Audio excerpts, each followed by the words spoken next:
Dear student, कैसे हैं आप सब। आप कह रहे होंगे कि हमारा जो चैप्टर है वो सिंपल हार्मोनिक मोशन चल रहा है और हम टॉपिक पढ़ने जा रहे हैं आज सिंपल पेंडुलम, और सर हमें आज ये क्या दिखाए जा रहे हैं। तो यकीन जाने इसका ताल्लुक है आपके टॉपिक के साथ, जिसको हम इस टॉपिक के बिल्कुल लास्ट में जाके देखेंगे। थोड़ा सब्र, थोड़ा इंतज़ार। I am your instructor Nabeel Akhtar and you are watching the base academy.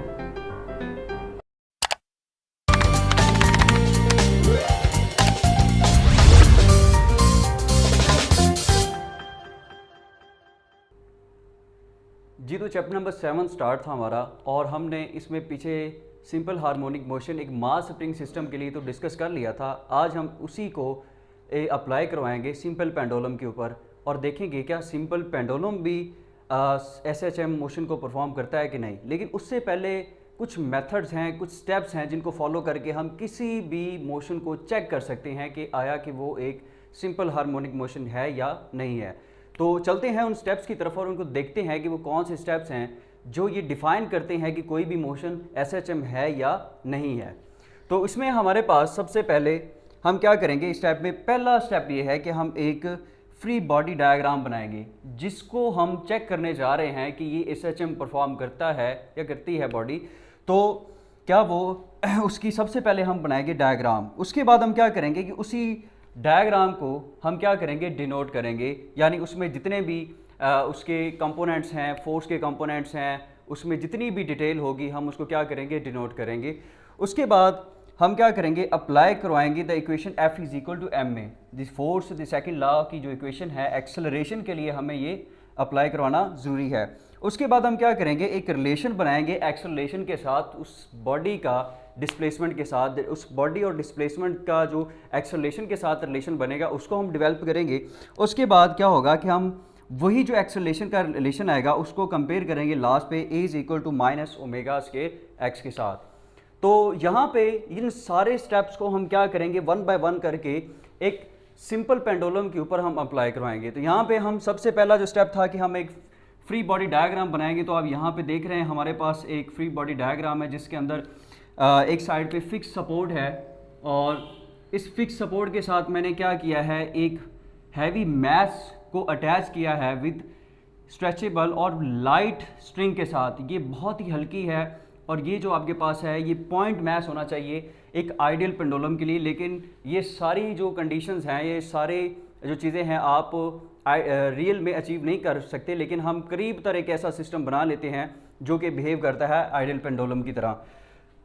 ये सारी डिटेल यहाँ पे लिखी है कि an ideal simple pendulum consist of a small heavy mass suspended by a weightless and inextensible string fix with a frictionless support and medium.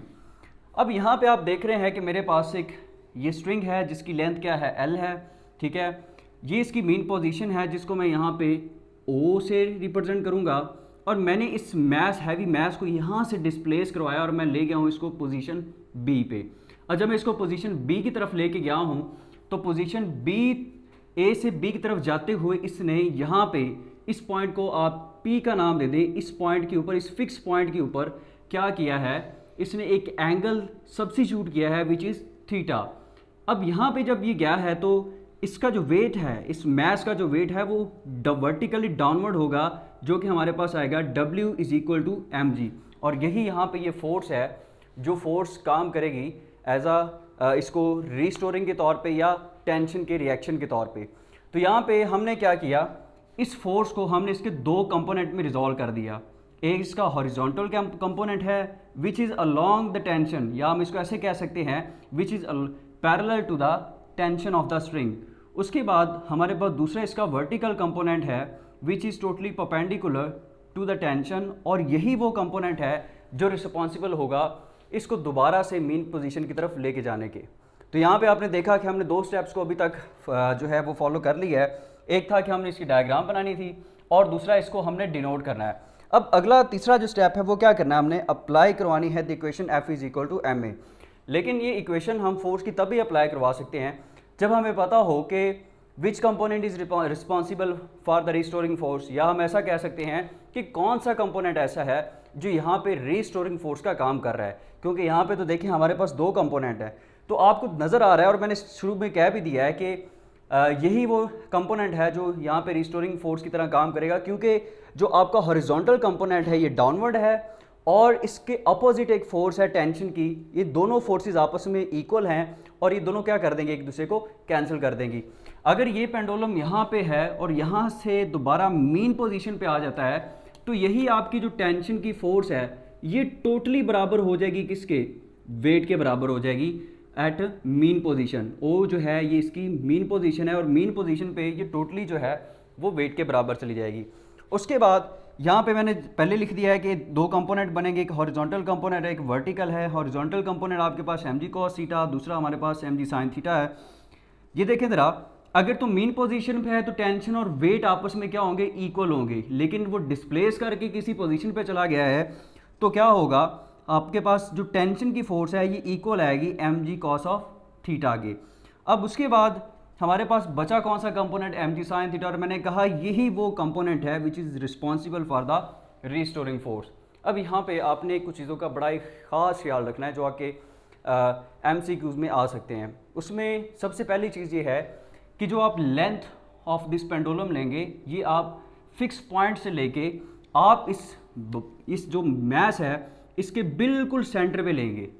Centre से लेके इस फिक्स पॉइंट तक जो लेंथ होगी वही इसकी इफ़ेक्टिव लेंथ कहलाएगी। आप इसको ये नहीं कह सकते कि आपने इसकी यहाँ पे अगर इसके साथ बंद आया तो यहाँ तक इसकी इफेक्टिव लेंथ होगी, नहीं, सेंटर तक जो भी आप इस मैस अटैच कर दें, चाहे वो एक स्केयर हो, रेक्टेंगल हो, ठीक है, वो एक सफ़ियर हो, किसी भी तरह का हो, क्यूब हो, उसके सेंटर तक या सेंटर ऑफ मास आप कह लें, वहाँ तक का जो डिस्टेंस होगा फिक्स पॉइंट से लेके उस सेंटर तक का, उसको आप इफ़ेक्टिव लेंथ का नाम देंगे। अब उसके बाद रिस्टोरिंग फोर्स, हमने यहाँ पे रिस्टोरिंग फोर्स आपकी इक्वल आ जाएगी F is equal to minus mg sine of theta. और उसके बाद हमें पता है कि जो चौथा स्टेप है वो ये था कि हमने ये इक्वेशन जो है अप्लाई करवानी थी और A हमने ड्राइव करवाना था।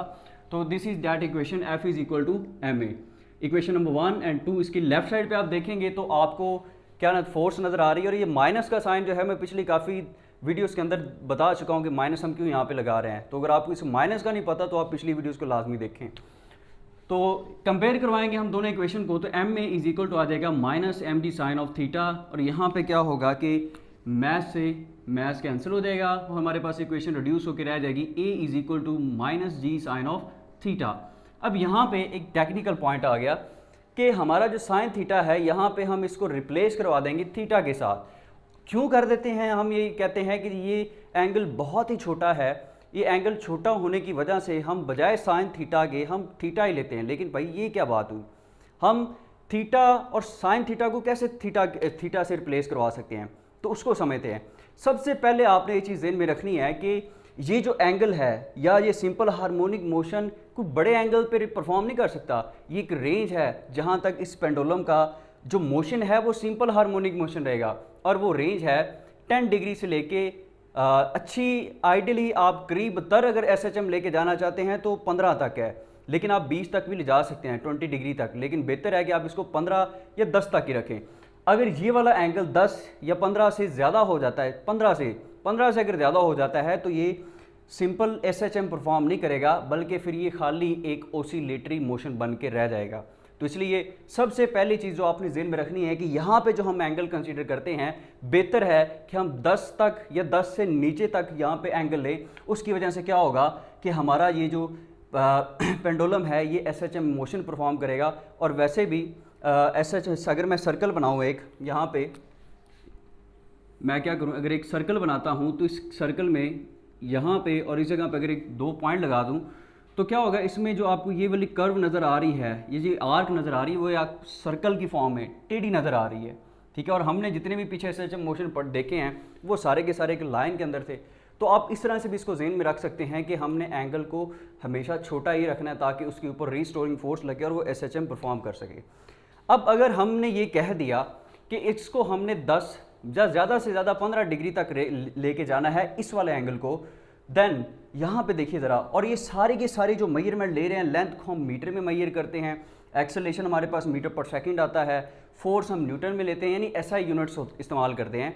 तो फिर जो एंगल का यूनिट है वो रेडियन होता है। तो यहाँ पे ज़रा देखिए कि डिग्री के अंदर हम अगर एंगल लेते हैं 0, तो रेडियन में भी वो 0 होगा, और साइन थीटा जब लेंगे तो वो भी 0 ही आएगा।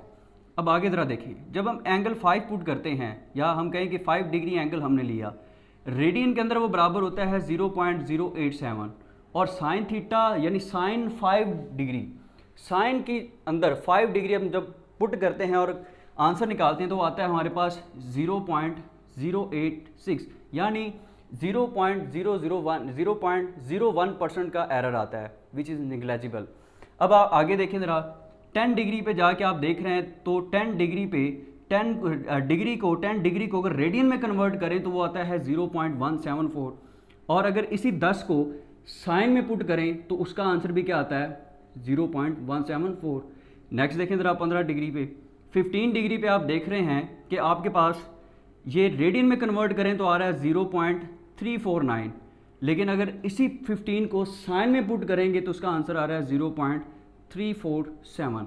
तो आप देख रहे हैं कि अगर ये जो एंगल्स हैं आप रेडियन में उसको ले लें चाहे उसको साइन में पुट करें तो उनके आंसर क्या आ रहे हैं, सेम आ रहे हैं। तो बजाय हम एक ट्रिग्नोमेट्रिक फंक्शन को रखने के, हम सिंपली क्या करते हैं, एक एंगल ही ले लेते हैं विच इज़ थीटा, और वही जो थीटा है उसको हम रेडियन में मेजर करते हैं। तो आप इसलिए हमने क्या किया, साइन थीटा को थीटा के ऑलमोस्ट इक्वल रख दिया। तो जब हमने ये काम किया तो ये इक्वेशन हमारी बन जाएगी a is equal to minus g theta. अब हमने क्या करना है कि अगर थीटा बहुत स्मॉल है तो जो आर्क बनेगी वो आर्क हम रख देंगे x के बराबर, यानी एक लीनियर डिस्टेंस होगा। देखें ज़रा वो क्या है, x, a से लेके b तक का जो होगा ये सीधा एक फासला है जिसको हमने x का नाम दिया है। तो ज़रा इसको देखिए, इसको मैं कह देता हूँ ये सर्कल है, ये पॉइंट A है और ये पॉइंट B है। इसके अंदर मैं कहता हूँ कि अगर ये रेडियस है और ये रेडियस है और ये एक आर्क बन रही है जिसको मैं आर्क AB का नाम दूंगा, और ये आपको कर्व्ड नज़र आ रही है। अगर मैं ये दो पॉइंट्स हैं, इन दो पॉइंट्स को बहुत ही करीब लगाता हूँ तो आप क्या डिफ़र कर पा रहे हैं कि ये कर्व है या एक स्ट्रेट लाइन है? बिल्कुल आप नहीं कर पा रहे। आपको नहीं पता चल रहा कि ये एक कर्व है या स्ट्रेट है, आपको ऐसा लग रहा है कि ये स्ट्रेट है। क्यों लग रहा है? क्योंकि ये जो एंगल अब यहाँ पे बन रहा है ये एंगल बहुत ही कम है, और यहाँ पे भी ऐसा हो रहा है।